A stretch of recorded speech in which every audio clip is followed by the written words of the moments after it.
встречаемся буквально в эти же самые минуты начинает свою работу Московский финансовый форум, да, я знаю, что вы на нем будете один из спикеров. У вас было заключено соглашение в сфере развития финансовой грамотности населения. Будет ли этот же вопрос также вами подниматься на этом, соответственно, форуме? Во-первых, это традиционно очень важная площадка для обсуждения новых финансовых инструментов. А в текущем году, в текущий период этих новых финансовых инструментов, в особенности для социально-экономического развития регионов, достаточно большое количество. И эти все новые инструменты, они реализовываются по инициативе и поручению президента Российской Федерации Владимира Владимировича Путина.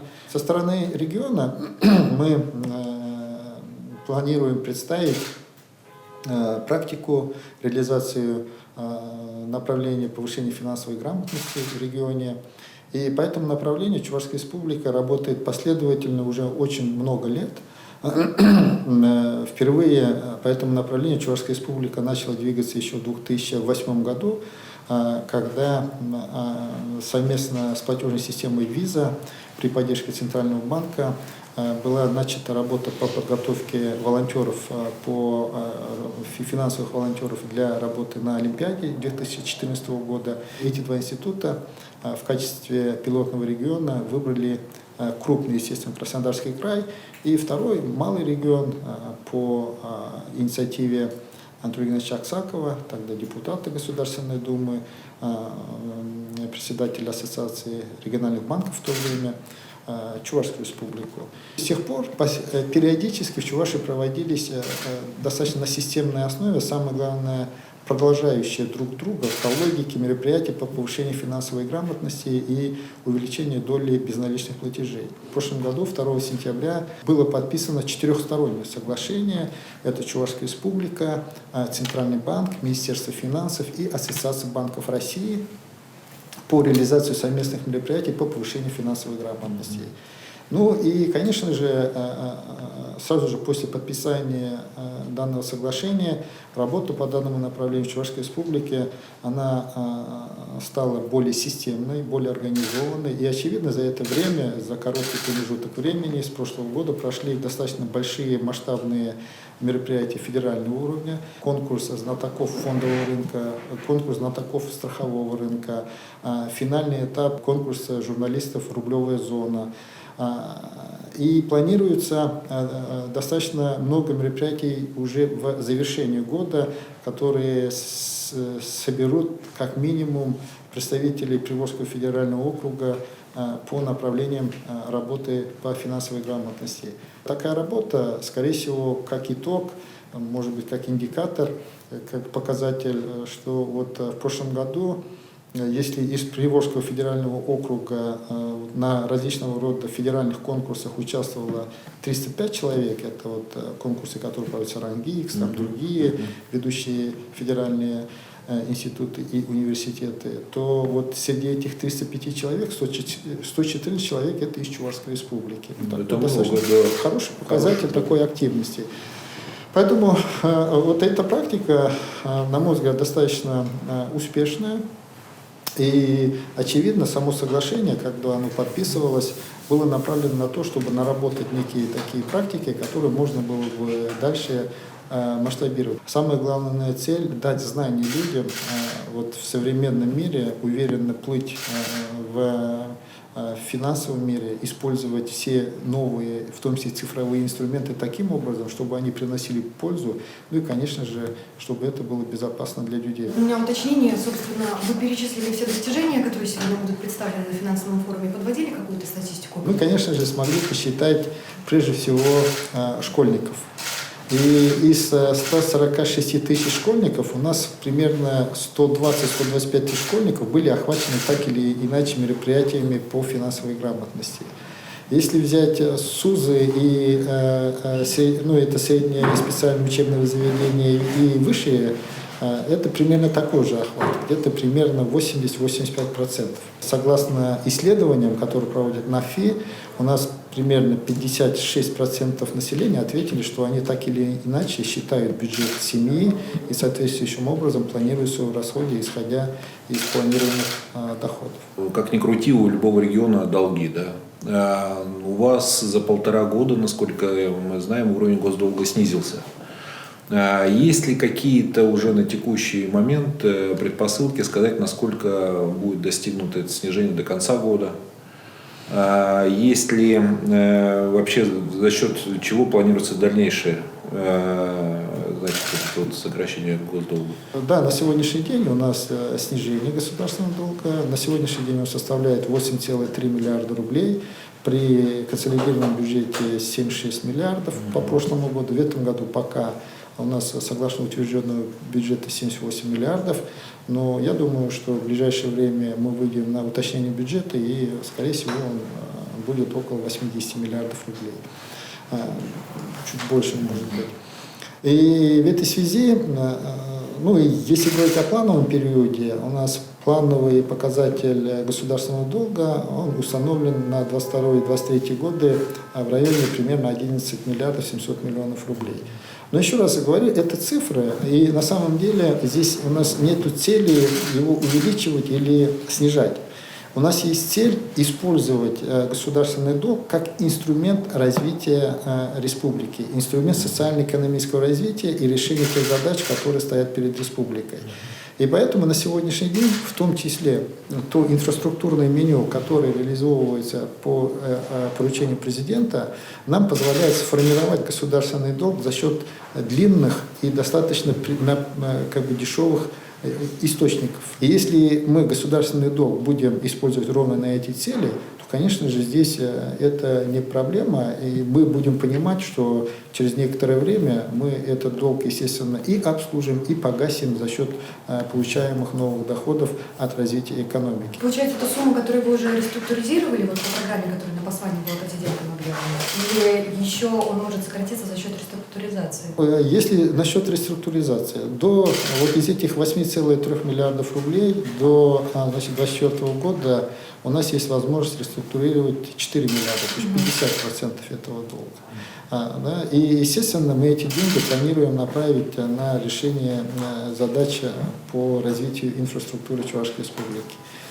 Если, коль мы уже эту тему начали, говоря о новых инфраструктурных бюджетных кредитах, которые скоро будут выдаваться регионам в рамках поручения президента, то вот та бюджетная политика, которая реализуется в Чувашской Республике, нам позволяет претендовать примерно на такую же сумму, примерно на 4 миллиарда рублей в рамках утвержденных стандартов, то есть на такой лимит мы можем претендовать. То есть это вот до 2024 года 8 миллиардов рублей. Кроме того, на сегодняшний день нами подготовлены проекты, и мы сейчас активно работаем по входу в программу, также предоставлению уже кредитов на решение это уже застарелых проблем через фонд реформирования ЖКХ. Мы с вами знаем, что 150 миллиардов на сегодняшний день уже лимит туда выделен.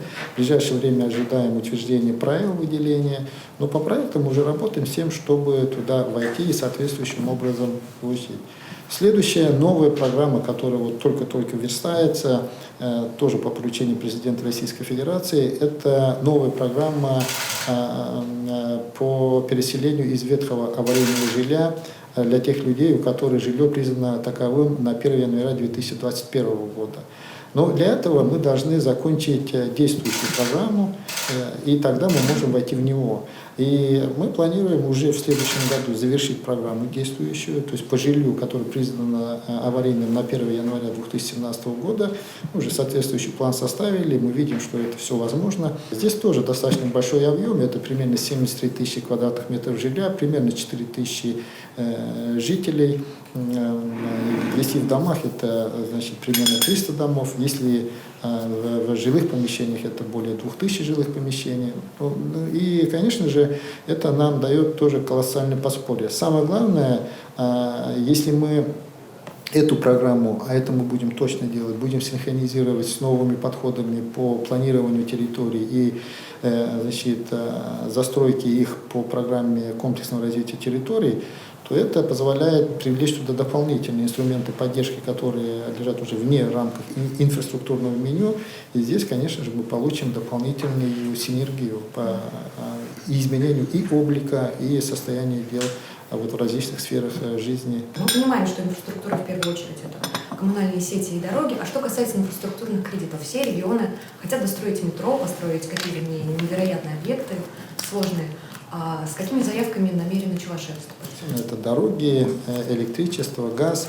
Но это инфраструктура для новых индустриальных площадок и технопарков, где у нас на сегодняшний день уже есть заявки от резидентов, которые хотели бы разместить там свои производственные площадки. И таким образом мы видим, что за те вложения, которые, как уже я сказал, примерно 4 миллиарда рублей, да, там, будут направлены на реализацию инфраструктурных проектов и обеспечение необходимыми ресурсами вот эти производственные площадки, нам позволит создать пока по предварительным уже по действующим заявкам более чем 10 тысяч рабочих мест, и по инвестициям уже на сегодняшний день примерно где-то в районе 40-45 миллиардов рублей инвестиций. Это вот то, что видится сейчас на входе уже в реализацию проекта. Но при этом мы понимаем, что у нас есть еще резервные площади на этих территориях, где мы создаем инфраструктуру. И, конечно же, будут новые заявки, новые резиденты, и по некоторым из них мы еще дополнительно работаем. Ну и это даст, естественно, дополнительный эффект от этих вложений. Кроме того, мы часть денег уже направляем на создание особой экономической зоны. В городе Новочебоксарске, это моногород, город-спутник столицы Чувашской республики, достаточно, скажем, имеет большие потенциалы для дальнейшего развития, потому что инфраструктура рядом со столицей и достаточно большое количество жителей, примерно 150 тысяч жителей в этом городе, то вот особая экономическая зона ко всем иным составляющим, о которых я выше сказал, конечно же, добавляет дополнительные преференции для резидентов, для того, чтобы организовать там новое производство, и прежде всего производство, ориентированное на экспорт. На сегодняшний день у нас подписано 5 соглашений, и они, естественно, приложены к заявке, которая отправлена в Минэкономразвития Российской Федерации. Это прежде всего 2 проекта на территории действующего предприятия ОАО «Химпром», которое переживало очень долго, очень тяжелые времена, сейчас находится, можно сказать, на подъеме, проходит реновацию. И здесь планируется создать 2 очень перспективных направления. Это первое направление – это производство по биопластику. Вы знаете, сейчас это новое направление. С 2024 года планируется к запрету достаточно большое количество изделий из полиэтилена одноразового использования. Вот это вот новое производство как раз позволит осваивать вот эти виды продукции и соответствующим образом далее масштабировать это направление. Второе направление – это новый проект по производству перекиси водорода. На самом деле Химпром уже производит перекись водорода, но перекись водорода, оно на сегодняшний день, которое производится, оно основано на старой технологии, которая не позволяет применять его достаточно широко в различных производствах. И вот новое производство, которое уже основано на альдегидном методе, то есть не на выпаривании, а другом методе, он позволяет реализовать задачу импортозамещения, увеличить существенно производство в 5 раз перекиси водорода относительно тех объемов, которые производятся. Ну и самое главное, это будет совершенно другого уровня производства, как по качеству, так и по безопасности. Далее, следующее направление – это строительство завода значит, в области переработки мяса, или даже мясокомбинат, я бы так сказал. Причем в особой экономической зоне строится мясокомбинат как конечное звено, значит, холдинга, который планирует заниматься производством мяса свинины на экспорт. То есть мы там ведем достаточно большой проект, а мясокомбинат – это вот как раз объект, который будет находиться в особой экономической зоне как конечное звено переработки. Следующее направление – это строительство значит, макаронной фабрики и значит, кондитерских изделий, причем тоже действующего очень крупного холдинга Звениговской, который располагается в Марийской республике. Они просто расширяют свою деятельность и значит, приходят на территорию Чувашской республики для того, чтобы, скажем, и диверсифицировать свое производство, ну и воспользоваться моментами, возможно, которые более привлекательны вот, для реализации данного проекта. И следующий проект – это производство МДФ-панелей. Это достаточно тоже перспективная тема. Мы с вами сегодня на рынке наблюдаем существенный дефицит МДФ-панелей. В Чувашии на сегодняшний день производится примерно 35%, по-моему, дверей всего рынка Российской Федерации. И МДФ – это вот одна из составляющих дверного производства, плюс строительства. То есть рынок сбыта уже для этой продукции уже в Чувашии достаточно солидный. И вот такой завод планирует инвестор тоже построить на территории особой экономической зоны. В Батревском районе есть проект реализации создания агропарка, первого в регионе. Собственно, хотелось бы про него подробнее узнать, параметры, сроки реализации. И такой же индустриальный агротехпарк у нас планируется к созданию в Сивильском районе. Там сейчас работа ведется как раз по подбору резидентов и формированию необходимого пакета документов для объявления аналогичного тендера на проектирование. Задача уже на следующий год начать работы, то есть в этом году начать проектирование, завершить его, и уже на следующий год начать работы по реализации проекта строительства инфраструктуры и всего необходимого для того, чтобы резиденты начали строить свои производственные площадки. На сегодняшний день в индустриальном агротехпарке в Батревском у нас 15 резидентов заявили о желании своего участвовать. Это в основном производители значит, агропромышленного сектора, то есть сельскохозяйственной продукции. Причем все производители, как правило, находятся на той же территории, то есть Батревского, Яльчевского, Шимушинского района, это такая агломерация, южная агломерация, очень мощно развитая в плане животноводства и мясного производства. И я уверен, что все проекты будут реализованы, и задача уже в 2024 году заработали первое производство. Я думаю, что вот продукция, которая непосредственно в Чувашии выращивается и производится, сельскохозяйственная, нельзя не перейти к гастротуризму, потому что есть своя традиционная кухня, есть спрос со стороны туристов. Каковы планы по развитию этого направления? Мы видим здесь тоже огромную перспективу и нераскрытый потенциал республики в плане туризма. И совершенно соглашусь с вами, вот гастротуризм – это одно из составляющих и фишек нашего туризма. Для того, чтобы реализовать это направление, мы, конечно же, отталкиваемся от того, что мы уже имеем, а имеем мы достаточно мощные, скажем, мощные уже исторически сложившиеся производства. Это фирма-Конт, это кондитерские различные фабрики и заводики, скажем так, а самое главное, люди, кондитеры, которые выигрывают массу призов ежегодно на различного уровня соревнованиях и конкурсах, выставках, в том числе международного плана. Это, конечно же, традиционные продукты для чувашского народа, такие как шартан, чекат и ряд других продуктов. Ну и сама экология. У нас есть уже фестивали «Гостеприимная Чувашия» и Чувашия гостеприимная, который ежегодно проходит у нас в Чувашской республике. Мы планировали уже в этом году, но пандемия помешала нам, еще в прошлом планировали, тоже помешала. Это пивной фестиваль, потому что Чувашия традиционно славилась пивоварением. И у нас есть свой пивной завод, который производит великолепное пиво. Это фестиваль меда, который прошел в этом году впервые и вызвал очень бурный интерес. Это вывод на совершенно другой уровень, уже не первый год проводимого межрегионального грибного фестиваля, который традиционно осенью в ближайшее время проводится на площадке национального парка Чуваш-Вармания. Ну и, конечно же,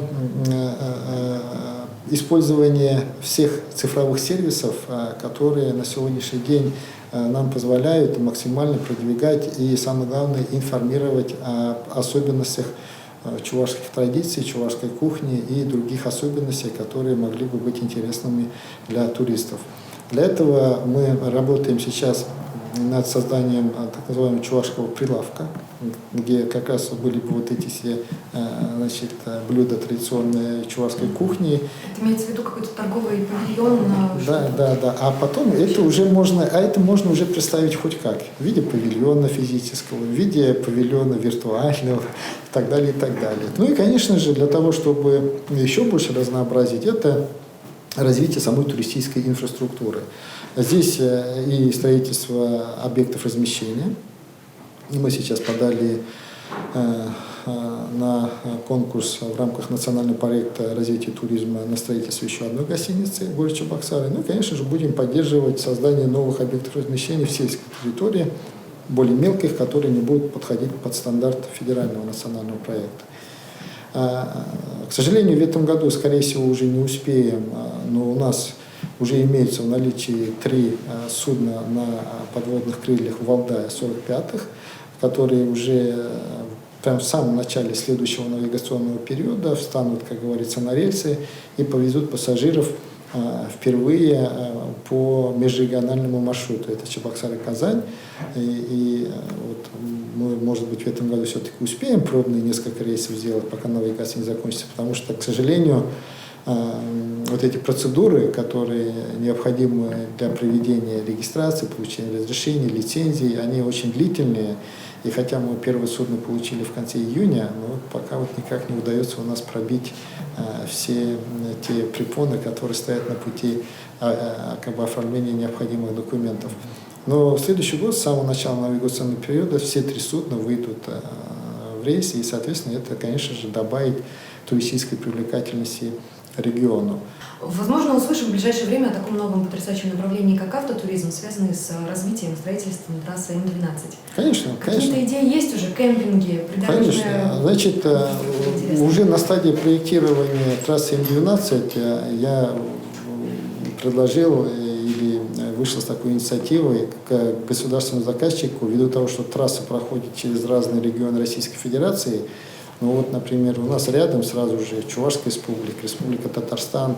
Я предложил, чтобы все кемпинги и стоянки, которые будут находиться на территории прохождения трассы, допустим, Чувашской республики, отдали бы возможность оформить нашим чувашским предпринимателям, а мы бы взяли на себя обязательство это сделать в чувашском стиле и наполнять максимально чувашской символикой, сувенирами и национальной кухней.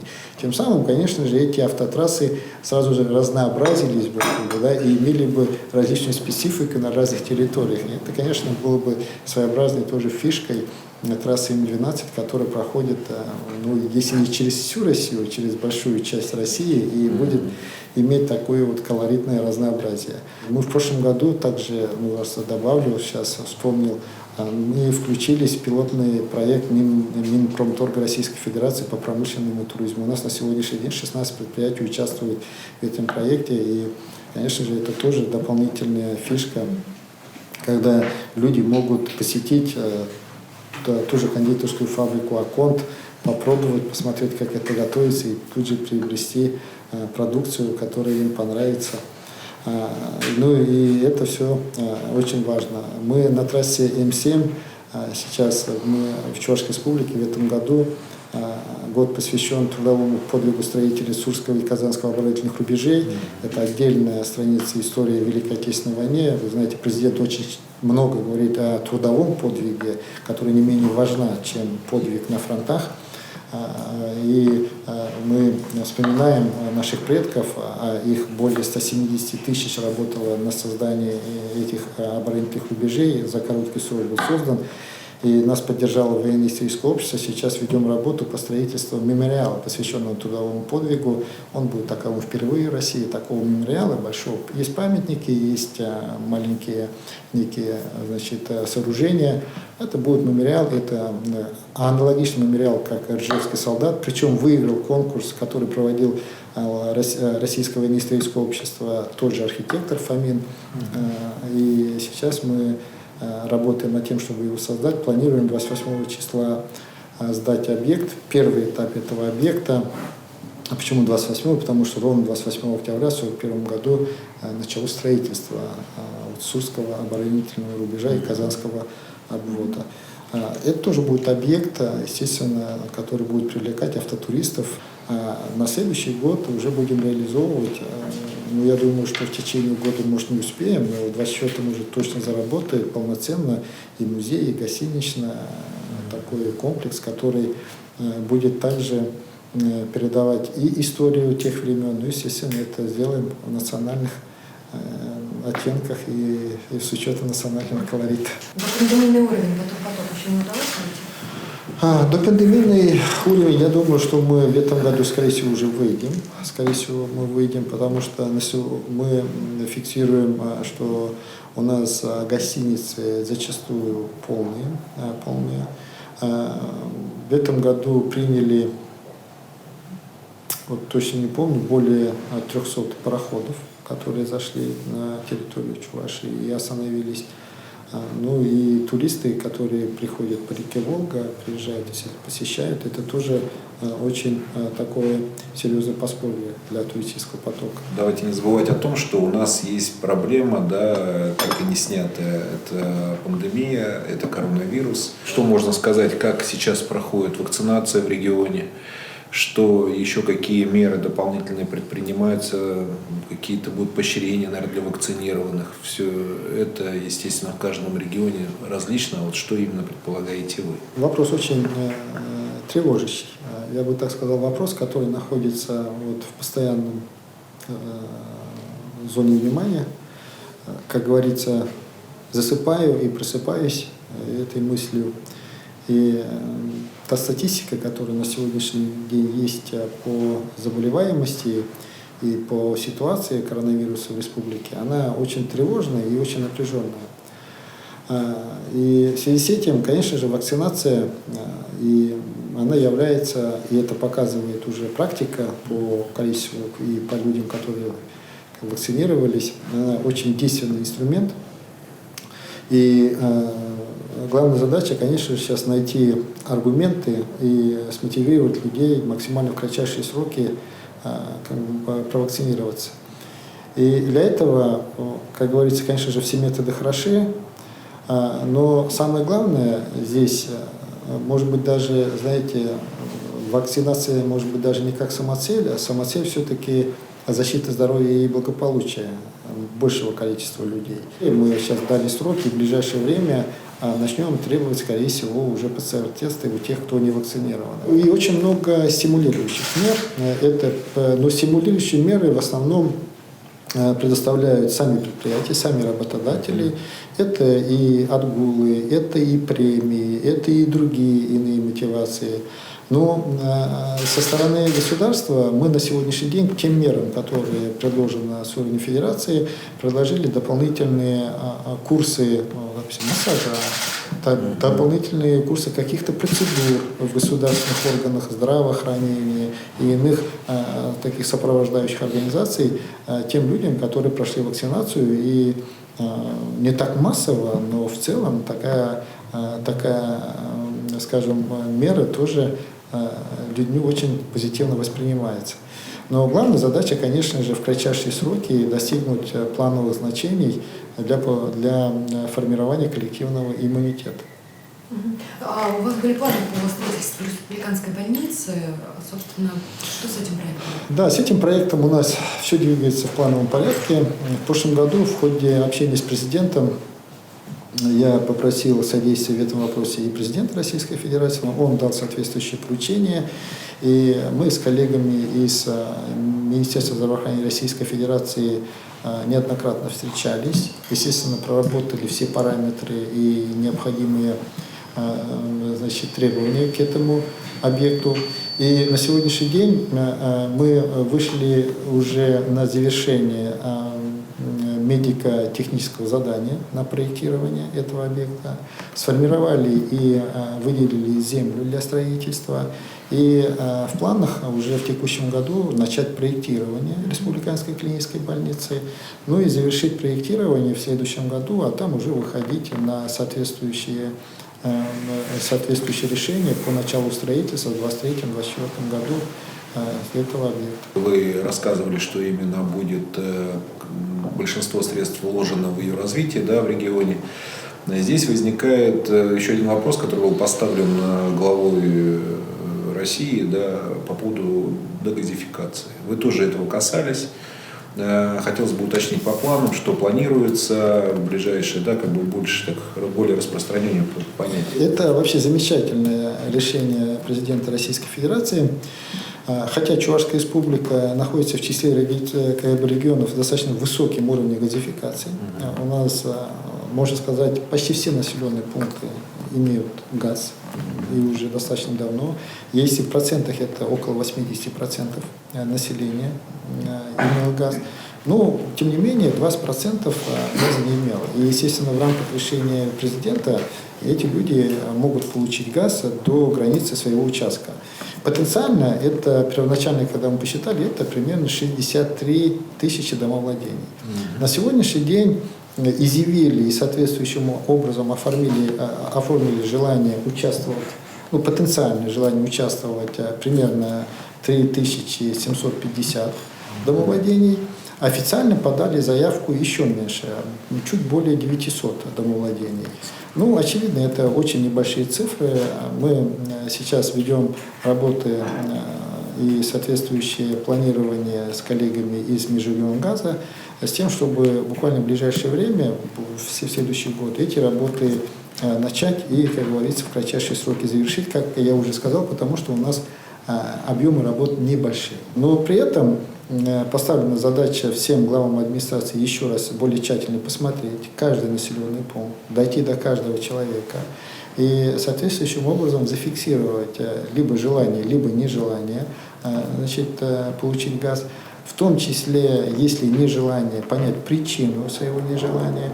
И мы сейчас работаем в том числе над разработкой неких типовых стимулирующих программ для поддержки тех категорий населения, которые физически не могут получить этот газ. Программа поддержки, причем их планируем сделать как минимум 3 варианта. Допустим, первый вариант – это программа минимум, когда человек просто получает газ, газовую плиту, мы его поддерживаем и соответствующим образом обеспечиваем газ. Второй вариант – некая средняя опция. И третий вариант – это полный подключ, когда человека мы полностью поддерживаем. И здесь мы сейчас считаем возможные объемы вот этой работы, какая помощь может быть действенной. И, конечно же, какие бюджетные расходы могут потребоваться на решение этой задачи. Здесь еще тогда давайте коснемся, тоже касается инфраструктуры, переселения с аварийного жилья. Да. Всегда для любого региона есть одна такая, скажем, она хоть и не единичная, но большая проблема – это развитие лифтового хозяйства. Какие шаги собираетесь предпринимать вы, да, в регионе? Что предполагается ли замена лифтового хозяйства? Да? Этой проблемой мы не заниматься не можем, потому что это вопрос безопасности людей и обеспечения комфорта. 2 составляющие. На самом деле размер бедствия, если так можно назвать, очень большой. Очень большой. И в деньгах для Чувашской республики это выражается примерно в 4 миллиарда 800 миллионов рублей. Если решать сегодня. Естественно, чем дальше, тем размер этого бедствия будет больше. Очевидно, за счет средств фонда капитального ремонта, как это предполагается делать сегодня, эту задачу мы не решим. А если будем решать за счет этих средств, то мы, скорее всего, наоборот, будем ухудшаться, потому что фонды будут стареть, а у нас как бы обновления будут идти меньшими темпами. Поэтому мы, конечно же, надеялись, что будет возможность направить часть средств из фонда реформирования жилищного коммунального хозяйства на эти цели. Но, к сожалению, первые сигналы идут о том, что скорее нет, чем да. Но при этом есть на сегодняшний день уже практика, когда через инструмент, который называется факторинг, который предполагает в течение 7 лет возврат финансов для инвестора. Мы эту тему тоже прорабатываем. Точно нам надо разработать региональную программу решения этого вопроса, то есть региональную программу по замене и обновлению лифтового хозяйства. О сроках создания этой программы мы можем говорить? Это начало следующего года. Давайте, чтобы подытожить, про программу индивидуального социально-экономического развития региона невозможно не спросить, потому что документ живой. А какие корректировки будут внесены в документ в ближайшее время? И сразу же, чтобы вас не перебивать, все регионы, в которых реализуются аналогичные программы, как один выступают за продление сроков их реализации и за увеличение финансирования. А с вашей стороны готовы ли вы или, может быть, направляли уже какие-то заявки в федеральный центр? Когда я говорил, что программа живая, я все-таки имел другую программу. Комплексную программу социально-экономической Чувашской Республики, которую мы разработали как программу действий, и там объединили все действующие программы, национальные проекты, и главная задача синхронизировать все мероприятия и получить максимальный эффект. И самое главное, не создать условия или некие ситуации, когда реализация одной программы затем мешает или нарушается реализация другой программы. Ну, допустим, благоустроили дворы, а следом пошли копать газ. А индивидуальная программа социально-экономического развития – это программа, которая разработана в рамках выхода 10 регионов на более устойчивое развитие. Она, конечно же, более постоянная программа, более постоянный документ. Ровно исходя из этого мы уже вышли с инициативой Чувашской Республики по внесению изменений в эту программу. Первая причина – это то, что мы сейчас активно работаем над цифровизацией всех сфер жизнедеятельности. Утвердили программу цифровой трансформации Чувашской Республики, которая охватывает 17 направлений и включает в себя 128 проектов. И было бы правильно, конечно же, ввиду того, что в этой стратегии заложены такие мероприятия, которые усиливают в том числе трансформацию отраслей, которые важны при реализации индивидуальной программы социально-экономического развития, учесть цифровую трансформацию в индивидуальной программе социально-экономического развития и соответствующим образом предусмотреть соответствующие средства. Либо за счет перераспределения, это, конечно, крайний вариант, но, конечно же, хотелось бы, если не продлить, а хотя бы раскассировать, я бы так сказал, те средства, которые зарезервированы на индивидуальной программе социально-экономического развития, которые как раз предполагается направить в качестве продления этих программ. Потому что у нас в Чувашской Республике индивидуальная программа социально-экономического развития на сегодняшний день реализуется по 5 направлениям, и все 5 направлений на сегодняшний день показывают колоссальную эффективность и очень мощно активизируют процессы. И в связи с этим мы готовы реализовать мероприятия более масштабно, в случае, если коллеги из федерального правительства согласятся и обеспечат реализацию этих мероприятий дополнительным финансированием 5 миллиардов на первые 5 лет по 1 миллиарду каждый год, и еще 5 в случае успешной реализации программы, то, о чем вы говорите, продление. И вот здесь, может быть, как раз вопрос должен стоять не о продлении, а может быть о более интенсивной работе, если есть эффективность сегодня. И соответствующим образом уже быстрее преобразовать, в том числе через цифровизацию всех процессов, и уже далее, чтобы мы могли двигаться самостоятельно, а может быть, и если будет необходимо, уже и будет дополнительная поддержка необходима. Поэтому эта дискуссия сейчас начата, мы его со своей стороны тоже инициировали, и надеемся, что на какие-то решения в ближайшее время будем выходить.